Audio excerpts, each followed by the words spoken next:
आज शुक्रवार के दिन आप सुनिए संतोषी माता की व्रत कथा। एक बुढ़िया थी और उसके 7 बेटे थे। 6 बेटे कमाने वाले थे और एक बेटा निकम्मा था। बुढ़िया माँ 6 पुत्रों की रसोई बनाती, भोजन कराती और पीछे से जो कुछ बचता वह 7वें पुत्र को दे देती। परंतु वह बड़ा भोला भाला था, मन में कुछ विचार नहीं करता था। एक दिन वह अपनी बहू से बोला, देखो मेरी माता का मुझ पर कितना प्रेम है। वह बोली, क्यों नहीं, सबका जूठा बचा हुआ तुमको खिलाती है। वह बोला, ऐसा भी हो सकता है क्या? मैं जब तक अपनी आंखों से ना देखूं मान नहीं सकता। बहू ने हंसकर कहा, देख लोगे तब तो मानोगे। कुछ दिन बाद बड़ा त्योहार आया। घर में 7 प्रकार के भोजन और चूरमा के लड्डू बने। वह जांचने को सर के दर्द का बहाना कर पतला कपड़ा सिर पर ओढ़कर रसोई घर में सो गया और कपड़े में से सब देखता रहा। 6 भाई भोजन करने आए। उसने देखा माँ ने उसके लिए सुंदर सुंदर आसन बिछाए हैं, 7 प्रकार की रसोई परोसी है। वह आग्रह करके जिमाती रही। वह देखता रहा कि 6 भाइयों को भोजन कर उठे, तब माँ ने उसकी झूठी थालियों में से लड्डुओं के टुकड़ों को उठाया और एक लड्डू बनाया। जूठन साफ करके बुढ़िया माँ ने पुकारा, उठ बेटा, 6 भाई भोजन कर गए, अब तू ही बेटा बाकी है, उठ और तू कब खाएगा? वह कहने लगा, माँ मुझे भोजन नहीं करना, मैं परदेश जा रहा हूँ। माता ने कहा कि कल जाता तो आज ही जा। वह बोला, हाँ हाँ आज ही चला जाऊंगा। यह कहकर वह घर से निकल गया। चलते समय उसे बहू की याद आई। वह गौशाला में कंडे थाप रही थी। वह उसे जाकर बोला कि मेरे पास तो कुछ नहीं है, यह अंगूठी है, सो ले लो और अपनी कुछ निशानी मुझे दे दो। वह बोला कि मेरे पास क्या है, यह गोबर भरा हाथ। यह कहकर उसकी पीठ पर गोबर के हाथ की थाप मार दी और वह चल दिया। चलते चलते दूर देश में पहुंचा। वहां पर एक साहूकार की दुकान थी। वहां जाकर बोला, भाई मुझे नौकरी पर रख लो। साहूकार को नौकर की जरूरत थी। साहूकार उससे बोला कि तू नौकरी पर रह जा। लड़के ने पूछा कि तनख्वाह क्या रहेगी? साहूकार ने कहा कि काम देखकर दाम मिलेगी। साहूकार की नौकरी मिल गई और वह सवेरे 6 बजे से रात्रि 12 बजे तक नौकरी करने लगा। कुछ दिनों में दुकान का लेन देन, हिसाब किताब, ग्राहकों को माल बेचना, सारा काम करने लगा। साहूकार के 7-8 नौकर थे। वे सब चक्कर खाने लगे कि यह नया नौकर बहुत होशियार बन गया है। सेठ ने भी काम देखा और 3 महीने के अंदर ही उसे मुनाफे का साझेदार बना लिया। 12 वर्ष में वह नामी सेठ बन गया और मालिक सारा कारोबार उस पर छोड़कर बाहर चला गया। अब बहू पर क्या बीती वह सुनो। सास ससुर उसे दुख देने लगे। सारी गृहस्थी का काम करा के उसे लकड़ी लेने जंगल में भेजते। इस बीच घर की रोटियों के आटे से जो भी भूसी निकलती उसकी रोटी बनाकर रख दी जाती और फूटे नारियल की नरेली में पानी। इस तरह दिन बीतते रहे। एक दिन वह लकड़ी लेने जा रही थी कि रास्ते में बहुत सी स्त्रियां संतोषी माता का व्रत करती दिखाई दी। वहां यह खड़ी होकर कहने लगी कि बहनों, यह तुम किस देवता का व्रत करती हो और इसके करने से क्या फल होता है? इस व्रत के करने की क्या विधि है? यदि तुम अपने इस व्रत का विधान मुझे समझाकर कहोगी तो मैं तुम्हारा बड़ा एहसान मानूंगी। तब उसमें से एक स्त्री बोली कि सुनो, यह संतोषी माता का व्रत है।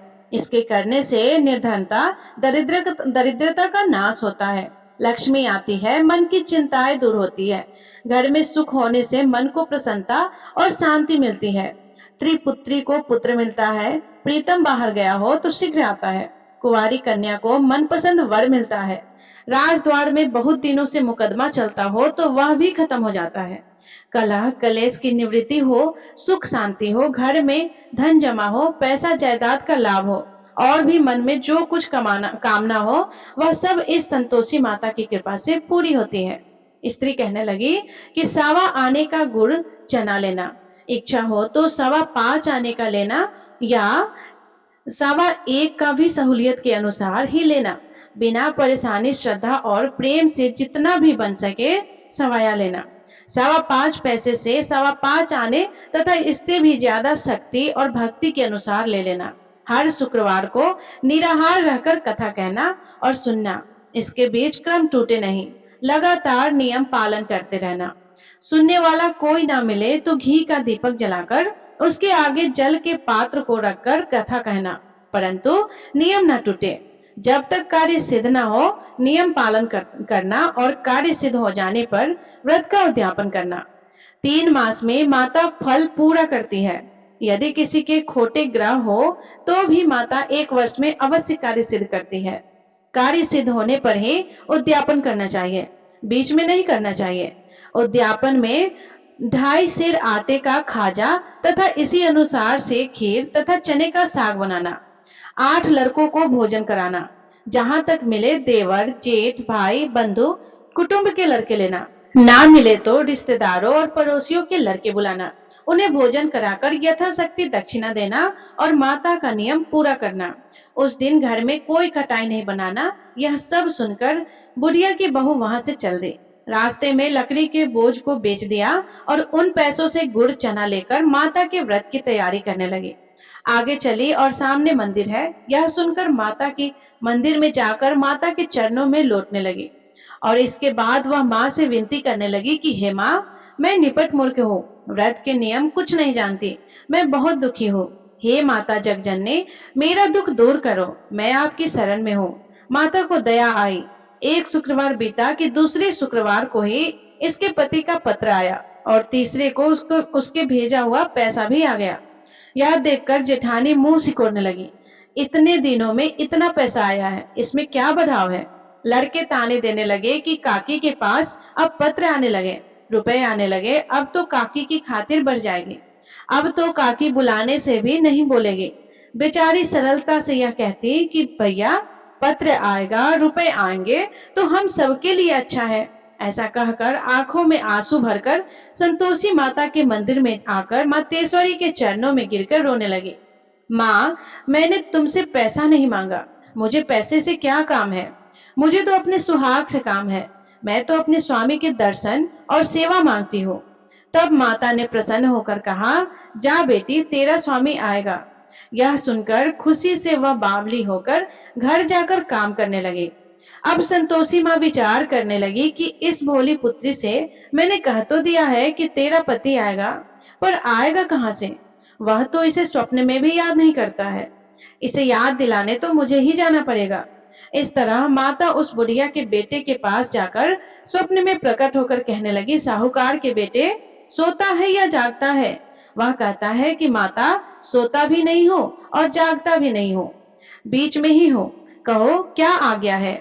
माँ कहने लगी, तेरा घर बार है या नहीं है। वह बोला कि मेरा सब कुछ है।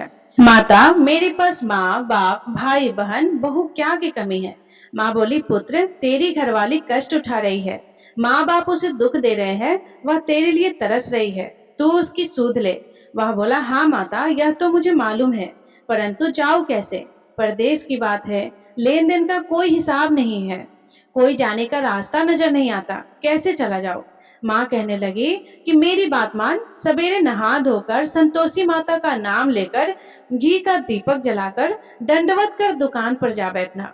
देखते ही देखते तेरा लेन देन चुक जाएगा, जमा माल बिक जाएगा और साज होते होते धन का ढेर लग जाएगा।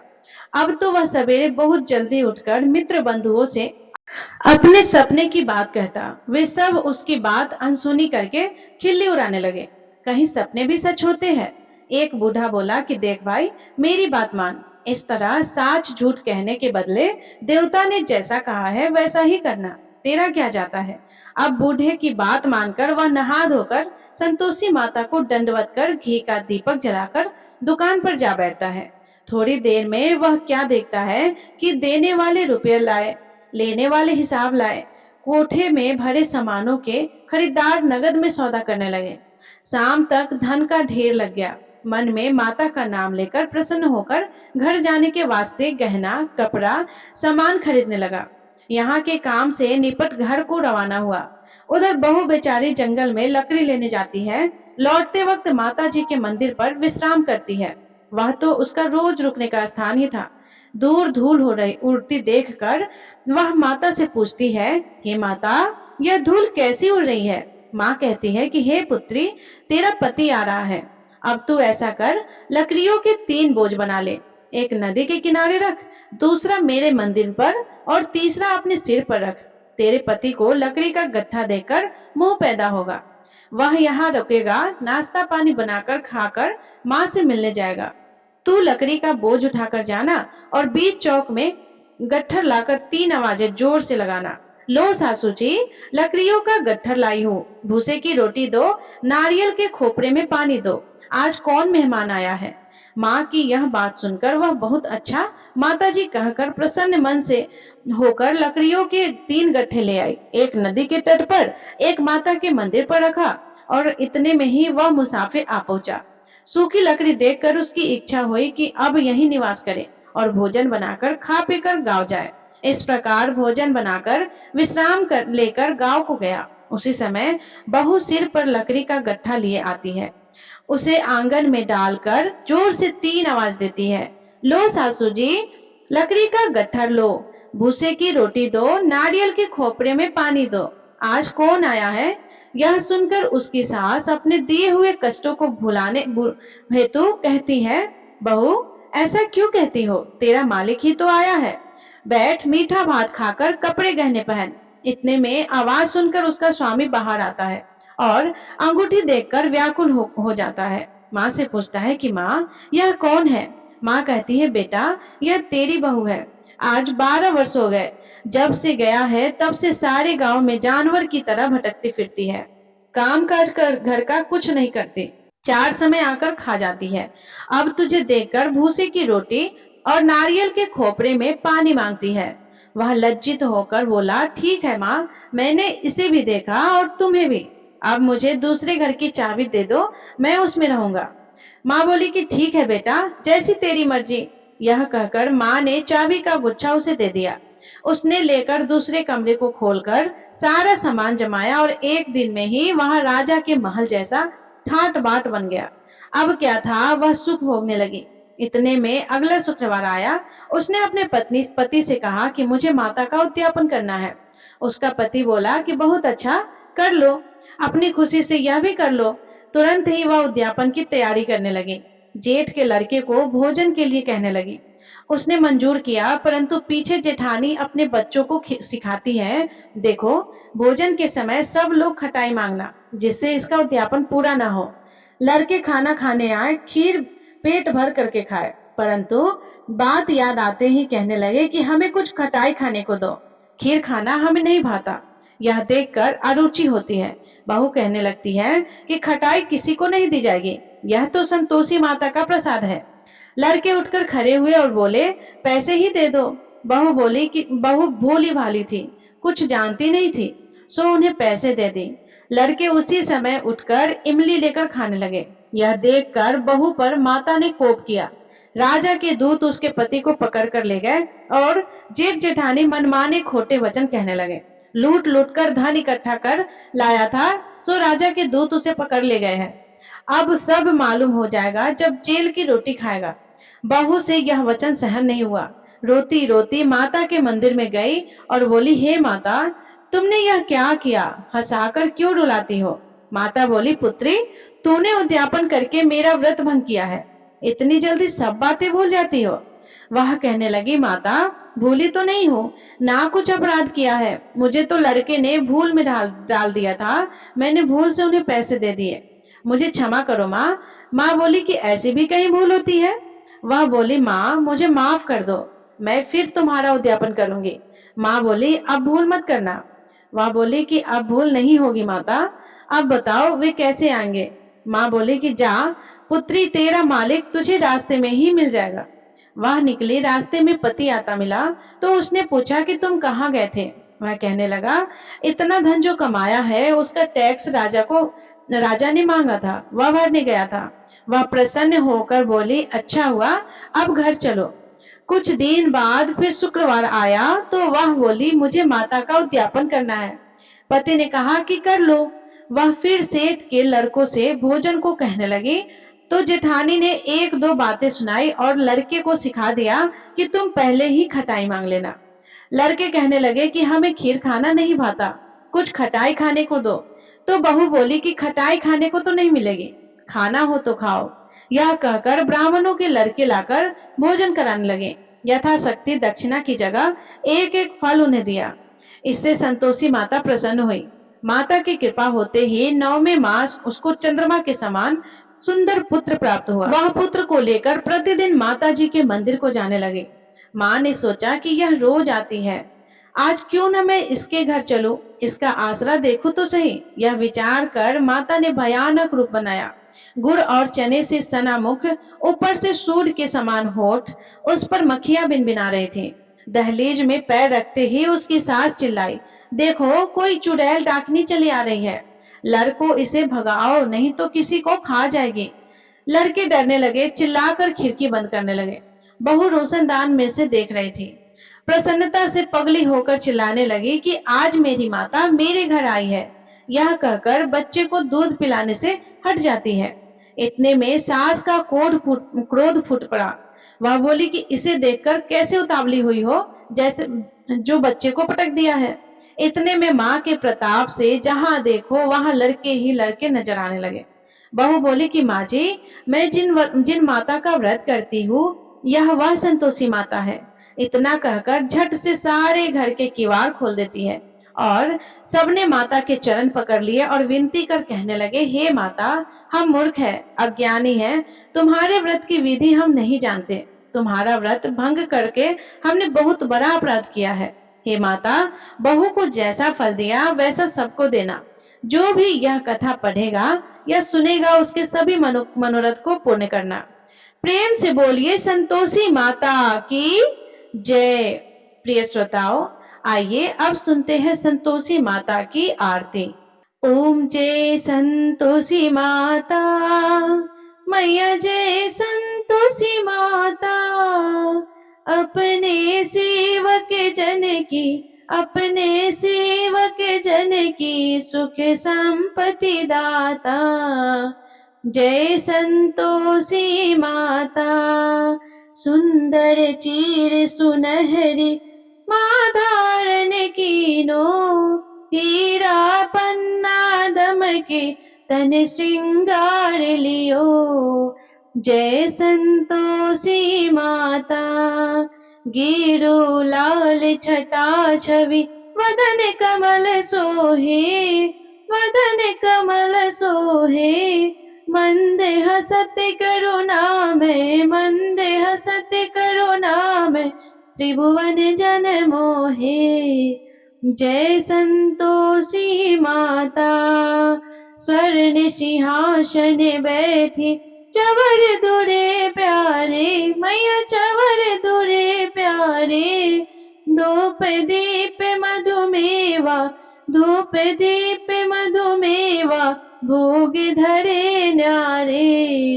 ओम जय संतोषी माता, गुड़ और चना परम प्रिय, माँ संतोष कियो, संतोषी कहलाई, संतोषी कहलाई, भक्तन वैभव दियो।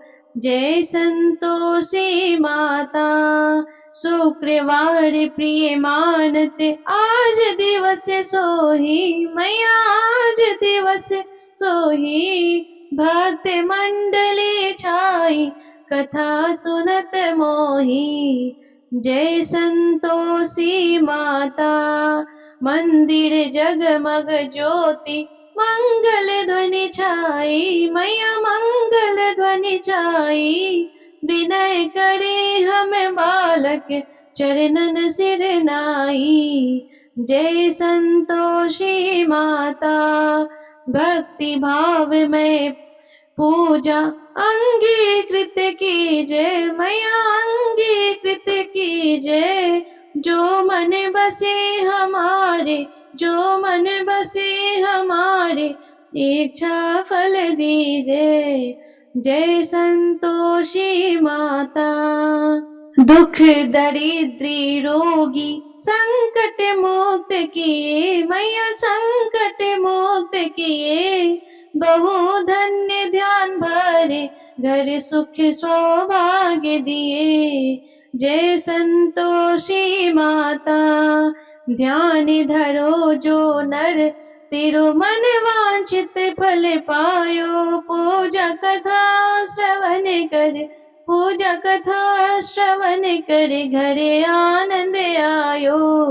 जय संतोषी माता शरण गहे की लज्जा, रखियो जगदम्बे संकट तू ही निवारी, संकट तू ही निवारी दयामयी अम्बे।